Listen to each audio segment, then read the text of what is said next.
And we're recording. How you doing, Tom?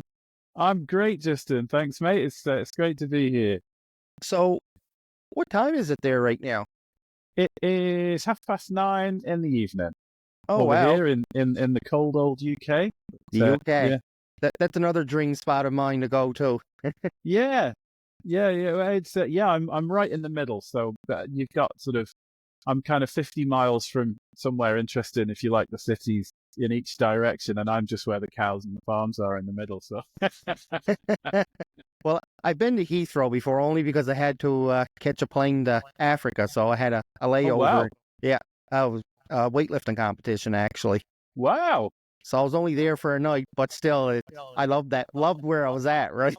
Yeah. So I take it you were near London then, were you?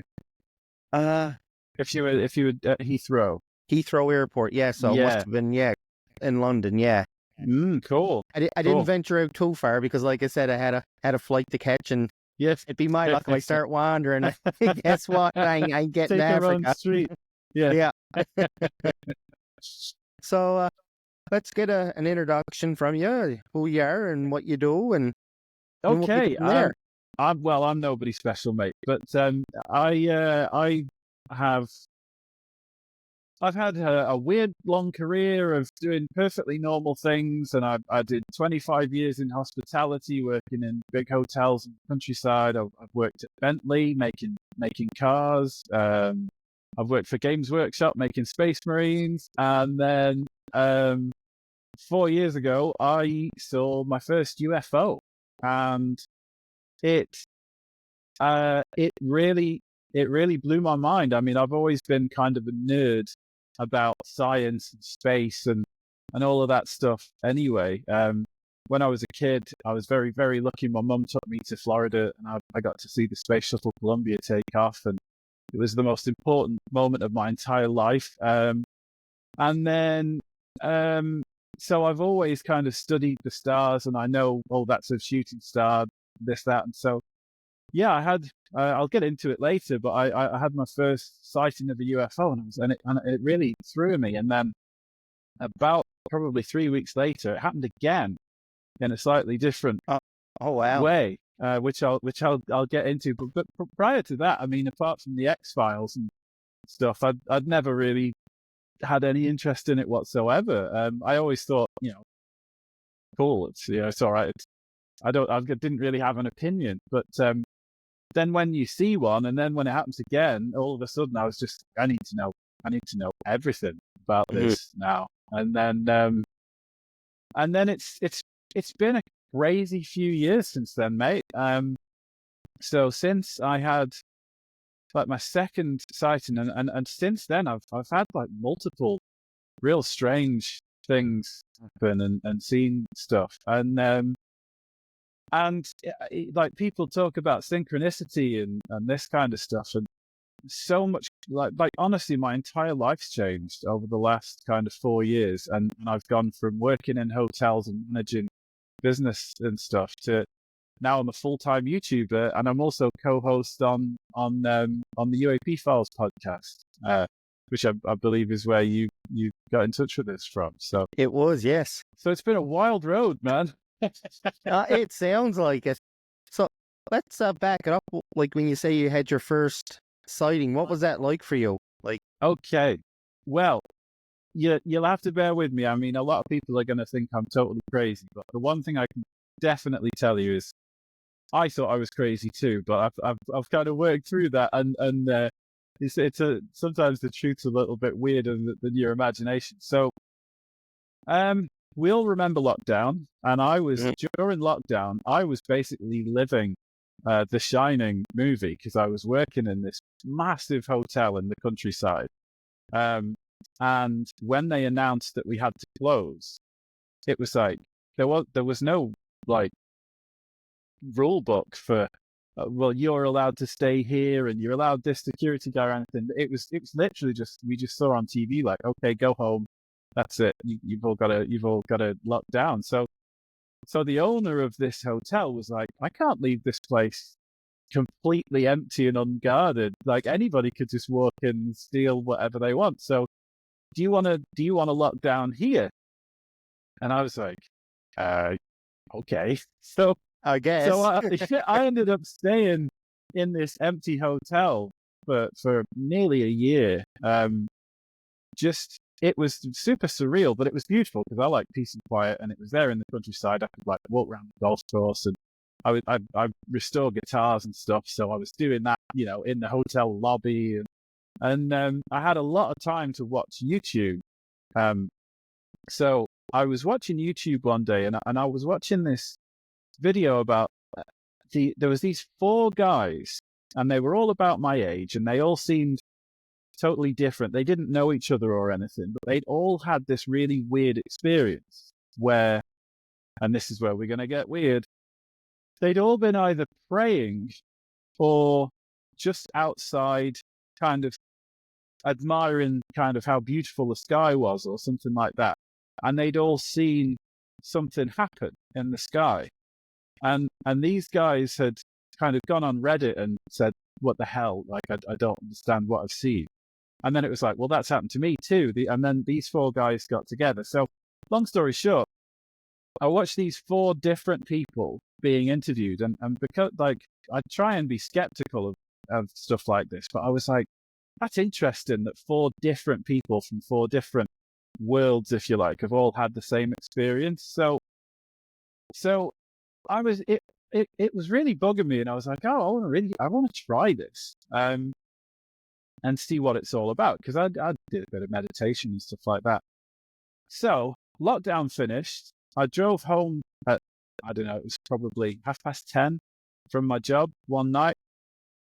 Pulled up outside, and it was dark, not pitch black, but dark. And I'd been thinking about it at work, and I'd been thinking about it on the drive home. And I thought, screw it, I'm going to try it. So I pulled up outside my house, opened my driver's door, and I looked through the crack between the door and the body of the car. So I was just looking at the sky, but with my eyes in one place. And I said out loud, go on then, if there's anything to this, show me. That would be really, really cool. And then there was this like exactly where my eyes were, there was this blue flash like this. And it was probably, to me, it was the size of my thumb. But it like came on, and it was like a really rich royal blue with like whitish in the middle. It came on like that and then went out after like 4 seconds. And it was exactly where I was looking. So I was like, well, that's not a shooting star, because it's not taking my attention. It's literally where I'm looking. It's like almost like an answer kind of thing. So it really freaked me out, man. Oh, I bet. Yeah. So then I kind of went in the house, and I was like, I was living on my own, but I was like, okay, you've just had a long day at work. Have you been drinking enough water? Have you had enough sleep? Am I seeing spots? Right? Like, what's the chances of that ever happening to you, right? Absolutely, yeah. Yeah, you're breaking up a bit there, mate. Can you hear me okay? Oh, yeah, that's fine. We're brilliant. good. Okay, great. So yeah, it was on my mind, but to be honest, as you can imagine, if you see something weird and it's a one-off, it's a one-off. So after probably a week or a couple of weeks, I just kind of got in my head like, oh, maybe it was a firework or something, a police helicopter in the distance, or maybe it was something exactly where I was looking. I kind of talked myself out of caring it, and of course I was busy at work as well, so I just got back to normal life. And then it gets a little weirder, because about 3 weeks later, I was more or less sat in this chair playing video games, like any full-grown adult, and I'm guilty for it now too. Oh man, honestly, it's what keeps me sane. Yeah. Well, that's debatable on what I'm about to say, but so I'm playing video games, having a great time. I used to stream on Twitch and stuff, so I love my gaming. And I got this thought in my head, and it was like, look outside. So I didn't think anything about it because, I'm the kind of weird guy that will just look at the stars anyway. But I paused what I was doing. I was playing art, if anybody's interested. Looked out the window and I could see Mars, at the time. And I knew where it was because I've got this app on my phone called Stellarium, where Okay. you it's free, it's amazing. I recommend it for anybody. But what it lets you do is you point your phone at anything in the sky, and it uses the GPS in your phone and tells you exactly what you're looking at on the screen. So if you see a bright light in the sky, you point your phone at it, and it's like Jupiter. So Oh, cool. yeah, it's really great. I told you I was a nerd, but No, I'm actually going to have to check that app out now. oh, dude, it's great. Yeah, Stellarium, it's called. It's totally free. So anyway, I looked out and I could see this orange dot, and I was like, oh, there's Mars, cool. And I was thinking I just had a feeling in my head to look outside. But then I looked at Mars and there was another dot. There was like another orange light under it. So if Mars was here, like there was this bright orange light under it. Yeah, and, what's and that thing then? I was like, that's weird. And then, so I get my phone and it's still there. And I opened Stellarium and pointed it at it. And it's like, yep, there's Mars. And this thing that I could see wasn't on it. So I was like, oh, that is weird. And then it started to move. The second I was like, that is weird. So if this is Mars, the second one's here, and it went around in a circle like this. And then it went bang. And it was like, if you've ever seen the way a spark comes off an angle grinder or something like that, and it's just like, it did that, but it did this weird like circular thing first, and then so then I was like white. I was like shaking and just like, oh my God, because it's like it wasn't just like I'd seen something go past, like something had caught my eye. It's like something like got my attention. Then like this something that I don't understand like made me look at whatever that was. I was like, so then my head was just like, I need to know everything about this and understand what I've seen. So I started Googling like crazy, and of course, unfortunately, the first thing that you come to see is like all the crazy, like super hyped up stuff, like the ancient reptilian Pleiadians built the pyramids with lasers and stuff like that. And I was like, no, man, I just want somebody, hopefully a scientist, to tell me what I've seen, and then I'll be cool. So I kept looking, and I was on Instagram, and then I found this Instagram account, UAP Files. Yep. And it was just what I liked. I mean, for a start, he would just put people's sightings of UFOs and then some cool music, and there was no like silly theory, there was no like gifs of dancing aliens or anything like that. So I was like, oh, okay, this is useful. Yeah. So I started following that account, and then as I've always been this kind of nerd where whatever I get into, I really get into. So when I was a kid, I loved fighter planes, and when I was a tiny kid, I loved dinosaurs and stuff. So I started learning all about the history of UFO stuff, and then I was finding out that it was far kind of more interesting than I'd ever considered. I mean, some of the cases from history that we just don't really care about anymore are wild. So just through commenting on the UAP files, the page owner Jimmy, who's now a great friend, obviously, we sort of got a bit of a conversation going, and every now and then, and then at one point he asked me if I would make him some music to use on his Instagram account, because I play guitar a lot and stuff. So I was like, yeah, sure. And then whilst we were back and forth and talking about the music, I mentioned that I'd found his page because of my stuff that I'd seen. So he thought that was really interesting, and he's like, okay, you should be a guest on the show, because he's got this UAP Files podcast too. So I was like, no one wants to hear about me. What? Are you crazy? Like, I want to know about this stuff. I shouldn't be telling other people. Yeah, you're just finding it now. You don't, Yeah, literally. I was like, I know nothing. No one's going to want to listen to me. But I'm a nerd for history and science and stuff like that. So I'm really interested in. I really wanted to know what the hell it was I'd seen. So we did an episode, and I really enjoyed it. I'd never done anything like it before. And then a little time later, he asked me if I'd like to co-host with him, because he'd got this guest on that was an astronomer, and because I'm a big space nerd, he was like, I could do with a handy nerd, so you can ask him some nerdy questions. I was like, yeah, awesome, that'd be amazing.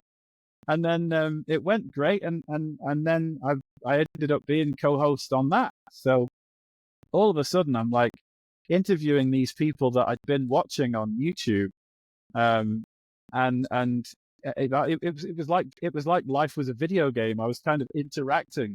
Well, that's one of the beauties of these podcasts, because now you get to finally interact with people, almost face to face, to ask your questions and hopefully get answers, right?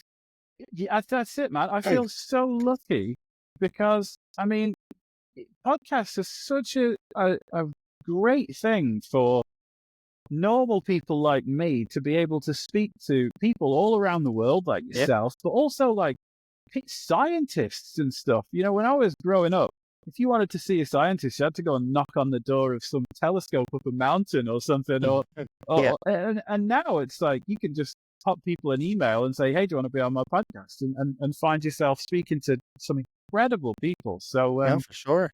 So I feel so lucky. It must be great for you getting to speak to all sort of different people from different walks of life. And I like to learn things too, right? Like I'm learning tonight about, UFOs, and I enjoy, like I said, I enjoy it. When we launch this next week, this is when we're supposed to be doing our first launch is next week. So fingers crossed, everything runs smooth. But yeah, no, I enjoy doing podcasts, and, my podcast now covers everything. You know what I mean? If someone has a topic they want to talk about or whatever, reach out and we'll get it out there, right? Love it. Yeah. Love it. That's great. But yeah, so and now it's been probably three years since I had my first sighting, and I've had a few others since then, which is I mean, I could tell you a big long story all night, but it gets weirder and weirder. I keep these things just keep popping up. It's like every time you just kind of lose a little bit of momentum, and you're like, oh, maybe that won't happen again. Something else will happen, and it always seems to. And so what really interests me is like the history of this, because it's such a divisive subject. But really, it's such a tiny niche of people that are even interested in this in the first place. Because it just doesn't affect everyday life, really. And I don't know why I think we're ready for it now. I think we're ready for the truth to finally come out that yes, these things are real. Like, we're ready for it. You know what I mean? Like, you mentioned something earlier about, like, history. It's, people like just don't care about it. Like, and to me, I don't think it's that they don't care about it. It's just they know it's there. We're ready to see them now. Like Area 51, they talk about that a lot. Like, just man. Yeah. I think we get modern life. I mean, our news hits us so fast. Like day after day, there's crazy heaps of stories.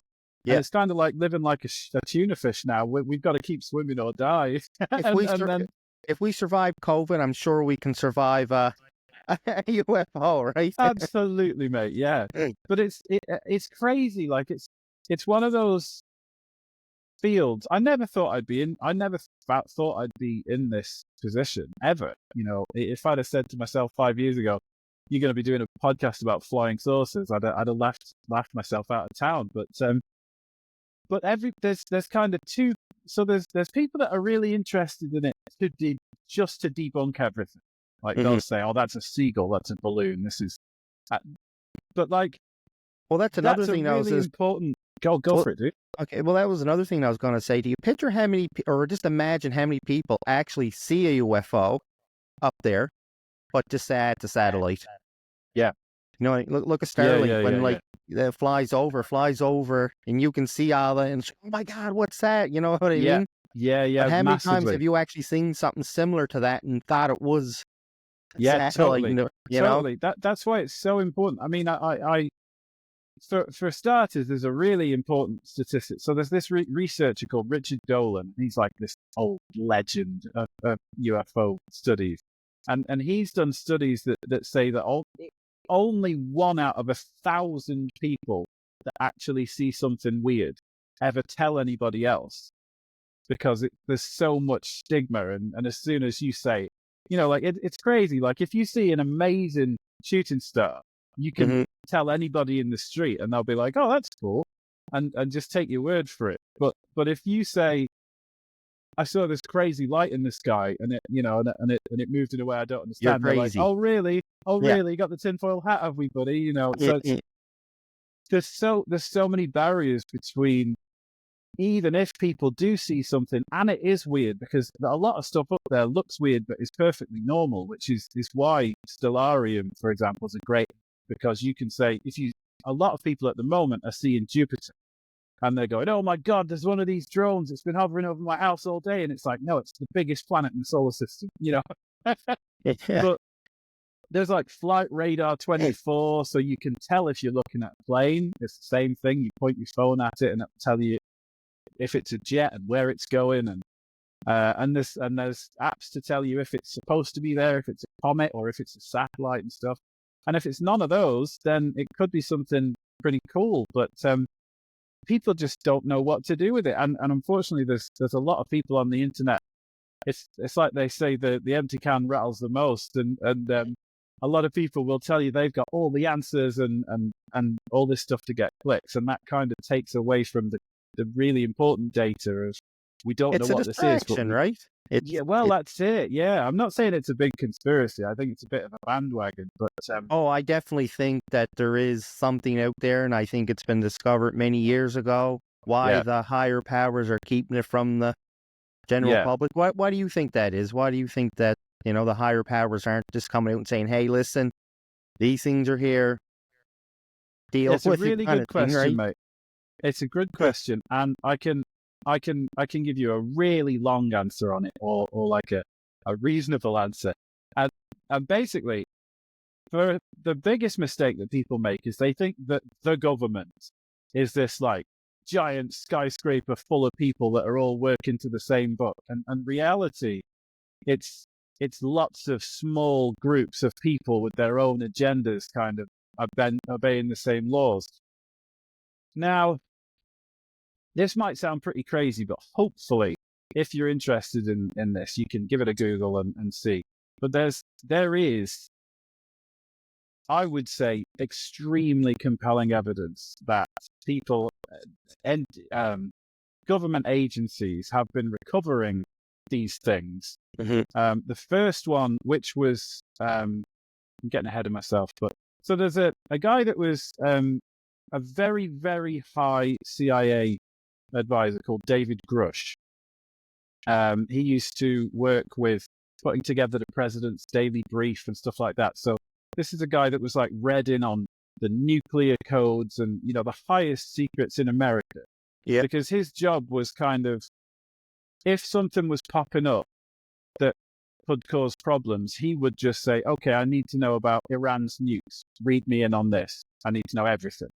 And he blew the whistle. He testified in front of Congress 2 years ago and said, 40 witnesses have come to me saying that our military contractors, Lockheed Martin, Raytheon, Northrop Grumman, these kind of people, have been given this stuff from the government, because the government has freedom of information. So you, as the taxpayer, can, if you want to know about, let's say, the Sidewinder missile, you can write a freedom of information request for everything the government knows about Sidewinder missiles. And then any paperwork they've got, you're entitled to read it because you've paid for it.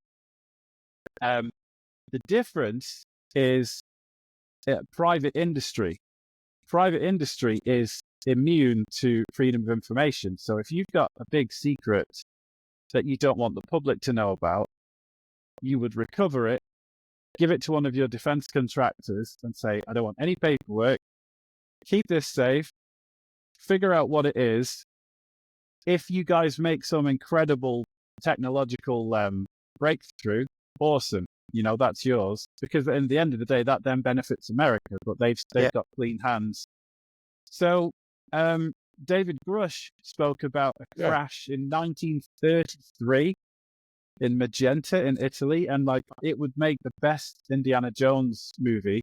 So I know that YouTube's pretty harsh about using the N word from World War II, but let's say the bad guys from World War II had this craft which crashed in Italy, and Mussolini had it in this building. He set up the paperwork's there with him signed off. He set up this group to investigate, featuring Marconi, who invented the radio. And then in 1944, I think it was, so the Italians knew that the war was going to end and that they weren't going to be on the winning side. And this sounds crazy, but this has literally been testified under oath in Congress. The Pope at the time, from the Vatican, contacted the US and said, we've got this thing. You guys are going to be taking over. We've got churches all around America. So maybe if you're nice to us, you can have this stuff. It sounds wild, but this is what's so addicting about the subject. When you can read these documents and see the testimony of people that have been trusted with nuclear secrets. So that was the first crash retrieval that we've had, that I'd say is reasonably sound evidence. Where it I ended didn't up, even know I don't know. that. No, but lots of people don't, and I don't blame people for not, because it's kind of one of those subjects that it's got to affect you before you kind of look into it, because we only know it from X-Files, and we know that Lockheed Martin are dodgy guys and all this, but it's only when you see like the president of Italy, Mussolini's signature on this thing, setting up a group to study, or that you go like, Jesus, or you've got.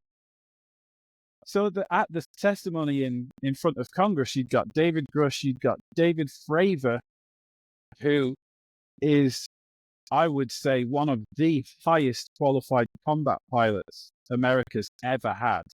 Like, he was leader of the Black Aces squadron, which did God knows how many successful bomb runs over Iraq. They were the first people over the border in Iraq. Like, this guy is literally maverick. He was a Top Gun instructor. Oh, wow. And in 2004, he was doing a training mission in F-18s. There was 4 of them going out near Catalina Island, or is it Virginia Beach? I think it was near Catalina Island. Anyway, going out to do training over the sea, and they got a phone call. They got radioed to say, we've got this weird thing on the radar. Go and have a look at it. Bearing in mind, they've got no weaponry on or anything like that. It was just, they were going to do Top Gun training. So they diverted over to have a look at this thing, and he had an encounter, which is now called, I'll rather than retell it, I'll let you guys Google it, but the Tic Tac, if you Google the Tic Tac encounter from 2004, David Fravor. Because I seen something the other day on Instagram. Was that in the New York Times or as well? Yes. Yes. Okay. Yes, it was, my friend. Yeah. Yeah. So he had this wild encounter. In 2017, the New York Times published this article by Ralph Blumenthal and Leslie Keane and a lady whose name escapes me, called Black Triangles and, what was it? Glowing, man. glowing auras and black money or something like that. And it was all about the Pentagon's crash retrieval program in the New York Times. And alongside with that, they released these glowing auras and black money budgets. I forget. I'm old. But yeah, they released these 4 videos that were taken through the infrared camera of F-18s, of these things that it was called like the gimbal, the go fast, the FLIR, forward-looking infrared, of these craft. And like one of them is kind of rotating, and you can hear the radio operator saying like, "Oh my God, look at that thing! It's rotating. It's like stationary in a hurricane speed wind and all this kind of stuff." Another one gets manually locked whilst it's absolutely screaming across the camera just above sea level. And yeah, they leaked it.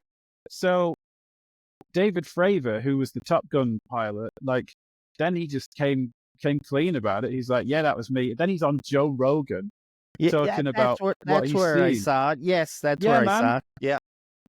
So he did that, and then another legend, Ryan Graves, who was in the Red Rippers F-18s. Yeah. He came forward because he was like a wing commander, I think. But all of the guys in his squadron were day after day nearly having close mid-air collisions with stuff that was on the radar, and he's like, "We're not reporting this. Like, so we're going to have it." He was a flight safety guy, Yeah. and he was saying like, "This is a threat to our pilots. You know, if you're strapped into a jet doing 600 miles an hour on a training thing, and we need And to you know had this what's in the thing sky." pop out of nowhere. Yeah. And you're not He's like, supposed to "We be can't there. have." Literally, he's like, Yeah. "We cannot have things that we aren't allowed to talk about in the sky. It's like driving with your headlights on." So thanks to these brave people like pilots, and I've got a friend, Dr. Jess, who's a doctor from LA, who's seen some crazy stuff.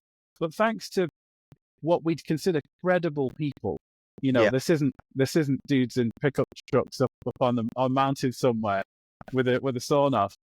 There's doctors, there's pilots, there's like regular people that are now feeling kind of brave enough to come forwards and talk about the crazy stuff that they've seen. Well, that's what I was going to ask you. Do you think maybe it's because everything's starting to slowly come out? This got leaked. That's being said. Do you think maybe too that it's just trying to prepare the public that That's a brilliant question. That is a brilliant maybe they're question. told to go do this. Yes, go on this. Go talk to this guy. Leak this out. Like, maybe, you know what I mean? Like, are they just slowly preparing the public for? It's a brilliant question. First of all, I don't know. Okay, so don't take this as fact. But I would say you've got a lot of very, very strong patriotic people there, and the ones that have come forth, like David Grush, for example. I mean, that guy, you should check him out. He's such a legend.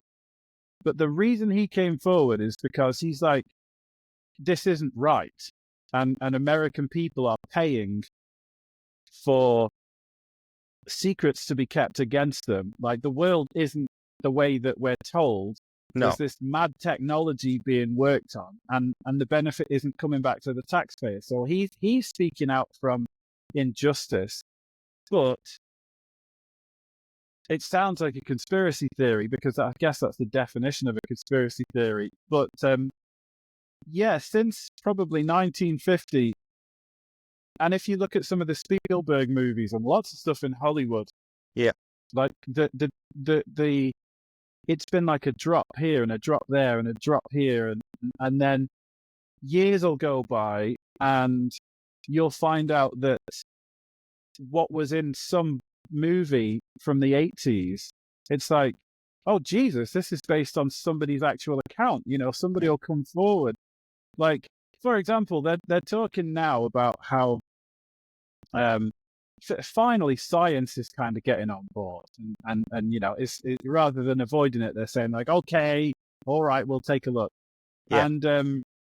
And they're saying, if you've got something which is going to come here from God knows how far away, you can't even travel at light speed, because if something's like 10 light years, it's going to take you 10 years to get where you're going. Hmm. So this stuff has to travel faster than light. So they're saying, like, your eyes don't work faster than light. So even a pilot wouldn't be able to control something which is going faster than light. Because if you see a planet, your craft's already hit it, by the Yeah. time that light's gone in your eye. So there's quantum physicists like Jack Sarfati now talking about consciousness, and how if you imagine the most advanced AI, like, that's basically what consciousness is. So he's like, so this craft needs to be conscious, and it needs to be what they call transmedium. So some of those videos that came out that we were talking about earlier, they show this craft over the water, and this was, I think it was the Nimitz that took this. I'm butchering this, but it was taken from a Navy ship, of this like ball over the water, and they're watching it for a while, and then it just goes boom into the water, and the guys on the radio that are taking the radar footage are like, splash, splash, splash, it's gone in the water and stuff. It's great footage. It's all on YouTube. There's another great bit of footage from the Aguadilla airport in Puerto Rico, where it's watching this object coming in, and it sort of dips into the water and then splits into two, and then it's like keeps popping in and out of the water, and it's like, well, it's so weird. So then, you look at Flight of the Navigator from 1984 or 1986, and you've got a conscious transmedium craft which can go interdimensionally, and it's like, and it's interacting with this kid via his mind, and I'm like, that's a lot of coincidences, dude. Well, and here's another thing. We're talking about Hollywood movies and that. If these things don't exist, how do they know what they look like? Yes, You know what dude. I? So you've got E.T. We all know what E.T. looks like, okay? Yep. And he's a pretty weird-looking guy. Like, if you were to design an alien for a movie, you wouldn't go with some weird, leathery little thing with a big head. Yeah. He doesn't look like these greys or the thing that everybody knows. And then when you hear about, there was a place in Brazil called Varginha. You got to be careful how you say that one. And I'm not even going to try. I think it was 1996. There's an amazing documentary about this by a guy called James Fox that I recommend. If you're interested, check it out. There was this crash. All of the people in this village, in this town called Varginha, reported seeing this massive cigar-shaped thing with all fire billowing out of a hole in the side of it. It crashed, and the US landed and recovered the stuff. It gets wilder because some girls were on their way home whilst this was going on, and they bump into this little brown dude in a back alley, and they said, basically, if you imagine E.T. but with red, like bright red eyes, that's it. It's exactly the description of this creature. And almost every alien movie that you see in Hollywood, they all have the same kind of design. The big eyes and the, Yeah, exactly. So it's like, well, you're telling me that Spielberg absolutely fluked perfect description of something which, 10 or 15 years later crashed in Brazil. Somebody knows something. Plus, one of Spielberg's close relations, I forget whether it was a sister-in-law or something like that, worked for Air Force Special Intelligence. Okay. So he probably got to visit Area 51. Somebody definitely got some Thanksgiving conversation, if nothing else, you know what I mean? A few loose lips over a few beers. But yeah, there's definitely an element of, why is anything coming out? Mm-hmm. Because stuff is coming out. We are learning. People have been saying, oh, we're going to get disclosure. But they've been saying that since the 50s. And it's not going to happen. I don't think it ever will. Like, I don't. And unless it happens it's not to in you, anybody's then... interest. Yeah. Yeah, they're never going to say, by the way, we stole this and we killed a bunch of people to keep these secrets. Hope you don't mind. Right, It's I know. never happened in history. all the governments have done some shady stuff at some point, and not at any point have they ever gone, we did this and we're really sorry. And Yeah. that's what some people want about the UFO thing, and it's not reasonable. Well, it's making money for them too, right? Like, Yeah, the Area yeah, 51 is more of a tourist destination, I think, than an absolutely, army, a military absolutely. base. Absolutely. And I mean, at the end of the day, like Bob Lazar's real famous for Area 51. He's the guy that came out and was basically saying, I've been working on a flying saucer. They're going to kill me. Yeah. he, No, he right? was I under the know. impression that they were going to kill him. So he was just like, I need to get this off my chest. And then maybe I'm not at so much risk. And he's a divisive guy. A lot of people believe, a lot of people don't. I firmly do. I've investigated him a lot. But it's one of those things that just never goes away. And then the further back you look through history, it's always there. Yep. This thing's been going on longer than our historical records have. Mm-hmm. There's like pictures from Japan of literally a flying saucer, artwork and stuff like that. I personally don't buy into the whole Egyptian, there's one carved on a wall or anything like that. I think that's a little bit imaginative.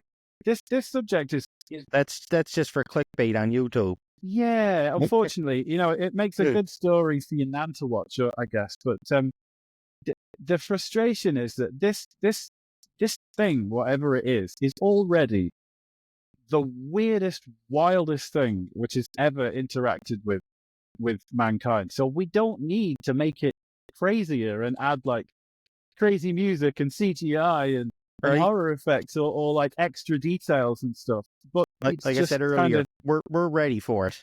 We're yeah, ready for man. it. Absolutely. The next announcement should be that they're here, they're real, they're Well, around that's us every it. day. I mean, I kind of think that so we've got this habit of everybody's eyes on the government, the CIA, and Yeah. they're like, tell us what you know, tell us what you know. But that's kind of distracting people from just looking out the window and like going and trying or just checking out the history of it or looking at other countries. And I was lucky enough to be invited to conference in Madrid, in Spain, Okay. which Nice. was wild. I was like, why do they want me there? Like, I don't know anything. But it was amazing. It was such a fantastic experience. Contact UFO Congress. And when you meet somebody and look them in the eye and they're like, I've been abducted, and they're like, they're not doing it for fame or anything like that. Like, I met one person in particular who had what we would call an abduction experience, and like this really messed him up. And when you see another human being like right in front of your face telling you this kind of thing, it's like it really made it real, as opposed to it's so easy and it's fun, frankly, to like research this stuff on TV, but when you meet a human face to face, and you can spot a liar. Oh, absolutely. And they're telling you, it's this was a real difficult thing for them, and they're not portraying themselves as like some sort of hero. I marched in there and I punched him and knocked him out, and none of that. You'd probably be doing what most people be doing, sitting in a corner somewhere and probably exactly, have to, exactly. But the amazing thing is, and what I think is probably the most interesting part of what we call disclosure is the public, man. Like we're catching up with the military. If you imagine, like, if you're the CIA and you want somebody to work on anti-gravity, let's say, you need to keep your eye on the universities. You look for the one that looks like he's going to have the sharpest brain. When he gets his diploma, you say, how do you want to come and work for us? And they say, what on? And then you have to say, I can't tell you until you sign up. So it's like the amount, their catchment is so small, but outside of the military, there's thousands of physicists, and all of the ones that said no are out there in the real world. And these people are starting to take notice. You've got Gary Nolan, the head of Stanford University. I mentioned him before, but Jack Sarfati, he's been studying it since the 60s. The dude helped invent quantum physics.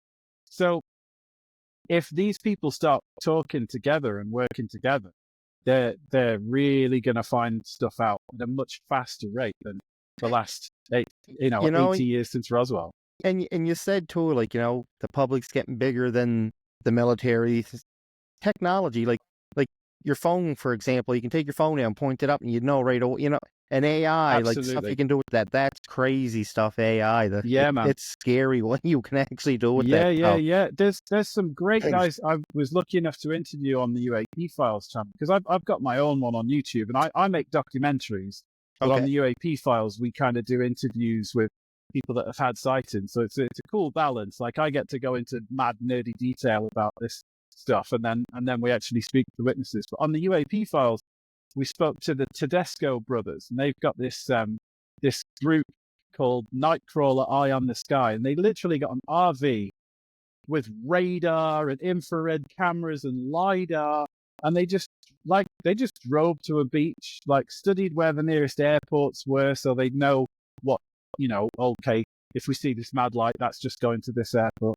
Yeah. And they just started capturing wild footage, like on infrared, of these balls of light, like jiggling around and stuff. And so these are civilians, and that must be, if you are keeping government secrets, those guys must be sweating like crazy right now, seeing the technology. Like, I can go on, like, that's what you said, eBay these are and buy a night civilians. vision scope. Yeah, like, they're civilians, but like, what else did the government see before us, before all this technology really, took off? Absolutely, man. What exactly have they seen before us? Absolutely. Well, if you listen to Bill Nelson from NASA, they've never seen anything ever, promise. But if you look back at some of the old, and they're all on YouTube, the old, they're called STS missions. It's the space shuttle missions. There's so much weird stuff on there. And then it was even just the other day, I think it was either last week or the week before, the feed from the ISS, which is 24-hour-a-day streaming. Yeah. These balls of light just came in from the right-hand side, and the feed gets cut. Oh, technical difficulties, it's funny you should say that, because a couple times I used to watch, I still do, the odd time I'll watch it on YouTube, just, and something will catch the corner of your eye, like, gone, live feed gone, interrupted or disturbed, or So I've got no proof, but if anybody knows, I mean, the CIA can tell how many coins you've got in your back pocket from space. Yeah, I know. Their satellites are so good. So you're telling me that if they're constantly looking at the Earth in incredible resolution, they're going to see anything. So if you've got something hovering that's weird, they're going to see it, and they're going to see it in brilliant resolution. So yeah, and I'd love to know, like the technology NASA even has. You know what I mean? Like they're going to send a satellite. I was reading somewhere they're going to try to send a satellite into the sun. Were you reading that? Yeah. Skim the sun. I mean, what's funny is, like, if you ask, when people keep asking the government, CIA and stuff, and the Air Force for footage of UFOs, and if they do release anything, there's this Pentagon organization called AARO, AARO, All Domain Anomaly Research Office. I think I'm probably getting that wrong. And they'll release, like, this thing that's a dot in the distance, and it's all pixelated and that's rubbish. The farthest you'll get, the closest you'll get. But the second a Russian plane comes and dumps its fuel in front of one of our Predator drones, it's like, here it is in 8K resolution. That the next morning it's there on the world news. So it's like, something doesn't add up here. I know. I seen a meme one time on social media. It's like, buddy was robbing a bank or something, closed circuit television. You can't make him out because it's all blurry, but here's a picture of Mars, in 8K. Yeah, exactly. Here's a molehill on Mars. Yeah, totally. So basically, like, long story short, I personally feel like the civilian side of things, and through, podcasts and just your average person in the street feeling brave enough to come forward with what they've seen, Like that's really going to push the ball forward, It's because important too, right? when people start talking honestly about what they've seen, it's like, okay, well, damn, that's the same as this guy, and that's the same as that guy, and then we can start putting this stuff together, and then it doesn't matter what the government aren't telling us, because we're going to build up that data set for ourselves, and there's a lot more money outside of the government than there is in. Yeah, no, for sure. Like, there's a few times where NASA got on Mars, can't think the name of it, a little The vehicle. Curiosity, yeah. I forget what they call it, but they're saying, well, there might have been life on Mars. There might have been. I think it's just, I don't know. I'm waiting for the big announcement. Do I think they're Yeah, going to man. do it? I don't know, but they're preparing us for something. Definitely. I mean, the thing is that what I always think whenever I have to pinch myself and see if I'm going crazy, it's like, if you look all the way back through history, like we've always thought, that's it, we've got it figured out.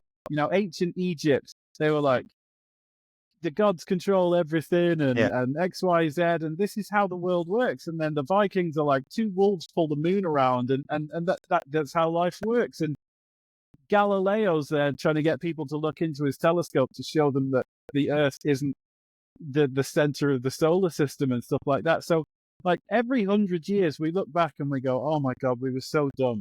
And I kind of feel like that's where we are now. Nothing's changed. Well, I mean, even like a telescope that you can get at your local shopping mall, compared to back when I was younger, this little thing now, it's like hook your phone up to it, and you can look through it, and your phone's talking to you. That's this star. There's the moon. It's it's amazing, man. It's amazing.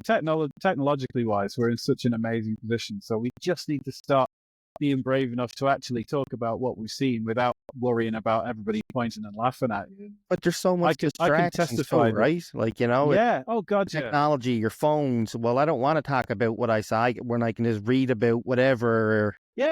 True. I mean, and also, like, look at what's going on in New Jersey with these drones and stuff like that. Crazy, eh?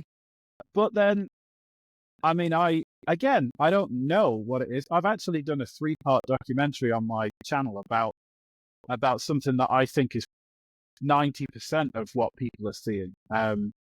It goes in. I mean, it's 3 like half-an-hour things, but basically, I found this drone company, because some of the key information for me was that, first of all, over loads of air bases and over New Jersey, people are seeing these weird balls of light. So you'll hear it referred to as orbs.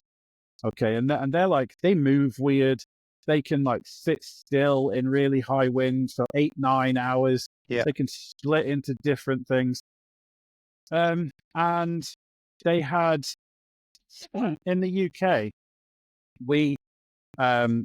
the US uses lots of our air bases, and they just take the whole thing over, and it's essentially a US base.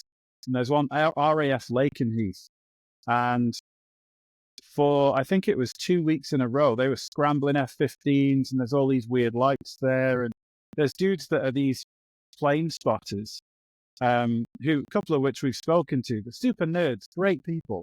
And they're saying, like, what the hell is that? There's these lights, and they're skipping around, and they're scrambling F-15s with the transponders off, and just even Starlink.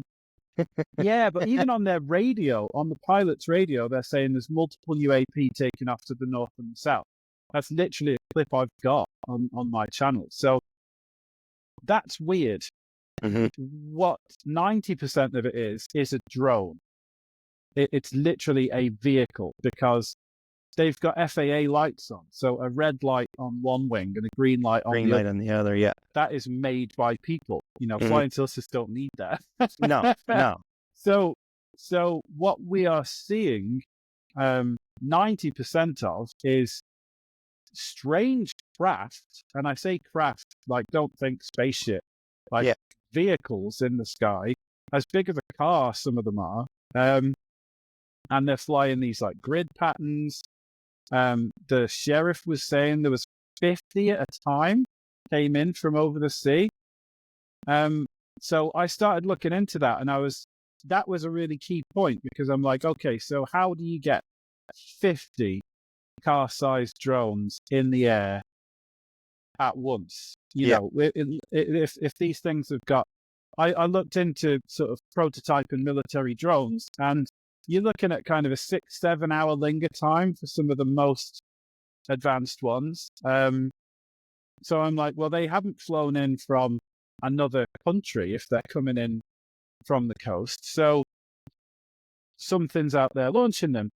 Now, some panicked politician said it was an Iranian mothership, and I'm like, no, it's not, because they I didn't heard that one vaporize too. that thing. Yeah. Yeah, and this has gone on for, I mean, what is it, like a month now? Yeah. So you're telling me, like, America would be cool with some mothership out there launching 50 car-sized drones every day? Like, In their no. backyards, and you know what Yeah, I mean? it would have had an Yeah. accident by now. You know what I mean? Yeah. And so, somebody else said the other day that there's a Chinese submarine parked off the coast. Like, but how does that launch something the size of a car, and how does it launch 50 of 50 of those? them. Yeah. And It's very small. how does that Submarines are thing not very have an small. accident? I mean, there's pipelines and stuff that have accidentally exploded over the last couple of years, and Yeah. I think if a country had a submarine terrorizing the coast of the most powerful nation on earth, It wouldn't be it would a have a little submarine accident, much. I'm Yeah. sure. Yeah, exactly. So Mm. I'll kind of get to the jip of it, but there's a massive naval yard just to the north of New Jersey. And one of the things that it's got is this jetty or pier, whatever you want to call it, that goes 3 miles out to sea. And its job is so that you can load all sorts of super explosives and dangerous stuff onto a ship without it being kind of too near the public. So I'm like, okay, so if I was going to launch a bunch of drones off the New Jersey coast, Yeah. like Occam's razor says it's probably coming from this enormous naval technology yard that the public aren't allowed into. So then I was like, so what can do this? And then I found a drone company called Tero, like pterodactyl, and it was like Tero Drones. The full thing's on my thing, on my channel, but they've got a contract with the Navy and with DARPA for this new drone, which has a 7-meter wingspan, but the wings like fold in, things like a transformer. So it like, it's kind of the size of an ironing board or the length of a car. It takes off vertically like this, then the wings fold, and bingo, you've got this like 7-meter wingspan plane, which can fly autonomously for like 7 hours. I emailed them and I was like, hello, do you recognize your toy there on the news? And I never got a reply. Not what, I mean, I'm an English nerd. I'm nobody important. But like, it looks exactly like what people are seeing. And it's a DARPA contract with the Navy. You've got a Navy yard there. So it's like, if we just go with what's the most likely thing, all you need is a big flat top boat with these 50 things lined up together. They take off one by one. The wings come out. Next thing you know, there's 50 drones flying over New Jersey. It could be experimental, seeing how Yeah. far they can get away with things, or Who knows, man? Who knows? But like, it even says on their website, on the Tero Drones website, the roles that this thing has been designed for is, one of them is like maritime inspection. So you can like fly it around oil rigs and stuff, and they're really stable. They're really good at taking off and landing from a moving platform. Cough, cough, seems familiar. yeah. One of the other jobs that they do is like civil work. So in a disaster area or something like that, or somewhere that you've got loads of riots, it can be used to scan people essentially and look for where there's people, where there's hotspots, where there's, electricity, where there's fires. So people are reporting that this stuff is flying in like grid formations and stuff. And it's like, well, okay, there's another tick potentially for what this could be. So long story short, mate, I think there is some weird stuff in the air, and it is increasing. more and more people all the time. At the moment in the UK, there's a great journalist, Chris Sharp, and there's like 9 RAF bases that are currently reporting weird stuff in the air above it. It's wild, man, isn't it? Yeah, and I'm not going to tell you I know what it is, but I know it's weird, and that's about as far as anybody really knows. Yeah. But then it looks like you guys are doing some form of testing on yourselves in New Jersey. I mean, Trump came out and he said he was quite frustrated. And he was like, "We know what it is. I don't know why they're not telling you." And it's like, okay, well, Yeah, I there saw you that go. clip. He's Yeah. probably said, "What the hell is this?" They've said, "Don't worry, it's a DARPA project for the Navy." And he's like, "Well, why aren't you telling people? You know, love him or Because hate him, we want to the see what guy's we can not get got much away of a with poker first. face." Yeah, exactly. I mean, it's a great live test. I mean, that you're going to find out if people are going to pull out AR-15s and shoot them down, or Yeah. it's going to cause mass panic anywhere. So it's the ideal kind of real world test if that's what's going on, if my theory is correct. And like I said, I'm not saying that's fact, but after a process of investigation, I'd say it's a lot more likely than little Martians coming down and doing racetrack. I don't think it's any extraterrestrial or anything like that. It's military or something. It's exactly. What I will say though is, if you've got genuinely weird stuff in the sky, that's the perfect time to launch a ton of drones. And then you'll notice on the news, like the media, it's drones, drones, drones, drones, drones, drones, drones. That's the only word you'll hear. But if you look to the right of us, well, exactly. I mean, there's perfectly like the term UAP is unidentified aerial phenomenon, and if you don't know what that thing is above New Jersey, it doesn't mean spaceships from Venus. It literally means something we don't know in the sky. So that's a better word. So why aren't we using that? But now everybody in the whole world is like, oh, what's with those drones over New Jersey? So even if they see something with laser cannons and little green men on top of it, they're going to go, oh, there's a drone. You know? No, it's true. They're preparing us.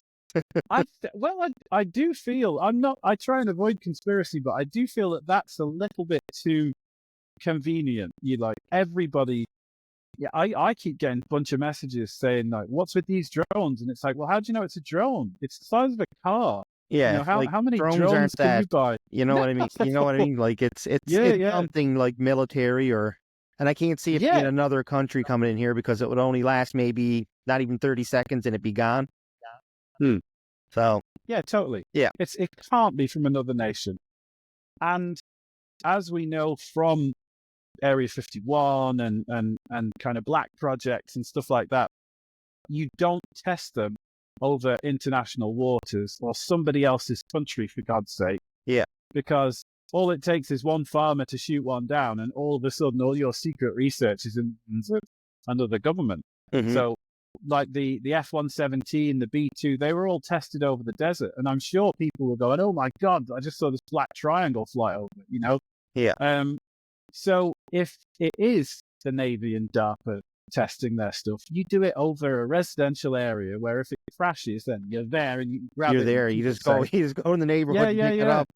Yeah, I mean, they did an announcement saying if anybody finds one crashed or whatever, don't go near it. There's probably harmful chemicals. And it's like, no, there's probably some pretty cool tech that they don't want people stealing and selling on eBay, you know? So I would say, for me, the most likely explanation is there's something weird, definitely, but most of it is you guys testing some funky tech. Yeah. Well, we're at an hour here now. Wow. That was wow, dude. Yeah, that was very interesting. Sorry, I can go on. Yeah. No, that was great. It was great. I want to thank you though And what's your YouTube channel? I don't know if you mentioned it or. Oh, thanks. So I'm so the big podcast, the big show is UAP Files. That's huge, and I'm very lucky to be a part of that. My channel is Tom Vernon UAP, and I do stuff like 100 years of history and some of the famous cases and like deep dives and the really nerdy stuff. So yeah, if you made it through this hour, it'd be awesome to see you there. Yeah, no, definitely. I'm definitely gonna check that out as soon as we're done here. And Well, I can't wait to see your podcast get out there and bloom, man. So I'll be keeping an eye, and don't hopefully forget we to follow can. me on Instagram. Discussions with You Justin. bet you. Discussions with Justin. Yeah, Yeah. absolutely. All right, Tom. Amazing. Thank you. Thanks, buddy.